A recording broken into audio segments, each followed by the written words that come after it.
छत्रपती संभाजी महाराज की। मराठी भाषा दिन आहे। त्या मराठी भाषा दिन निमित्त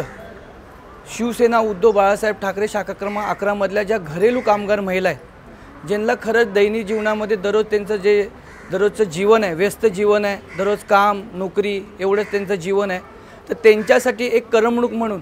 आणि आपला जो राजा होता छत्रपती संभाजी राजे, त्यांचा इतिहास ह्यांना कळावा म्हणून आज ह्या चित्रपटात मोफत दाखवत आहोत आपण आपल्या विभागातल्या महिलांना, जेणेकरून त्यांचासुद्धा आजचा दिवस एक आपल्या राजाचा इतिहास त्यांना कळावा, त्याचबरोबर एक दिवस त्यांचा आजचा मराठी भाषा दिन एक चांगला आठवणीत राहावा त्यांचा, ह्या उद्देशाने आजचा उपक्रम घेतला आहे। शिवसेना बाळासाहेबांनी देखील मुंबईमध्ये महाराष्ट्रामध्ये मराठी भाषा, मराठी माणूस, मराठी माती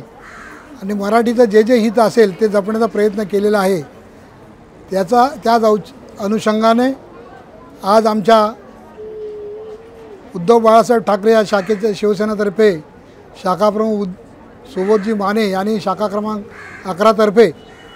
एक मराठी आपल्या भगिनी ज्या घरोली कामगार काम म्हणून करतात, त्यांना कधी कुठली उसंत मिळत नाही,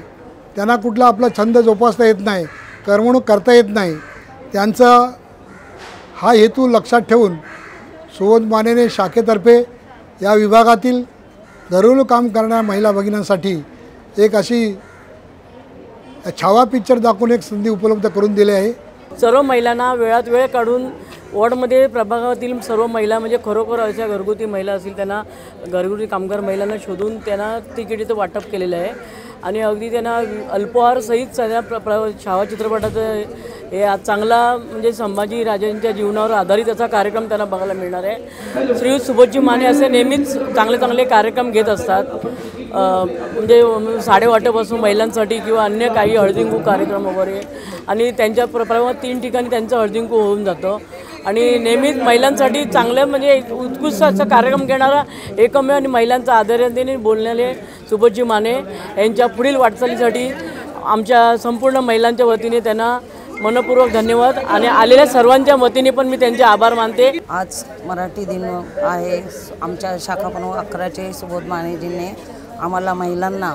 हा कार्यक्रम बघायचे मौका दिला। आम्हाला खरंच महिलांना वेळ भेटत नाही, आम्ही स्वतःची इच्छा पूर्ण करू शकत नाही, पण त्या माने सरांनी आमची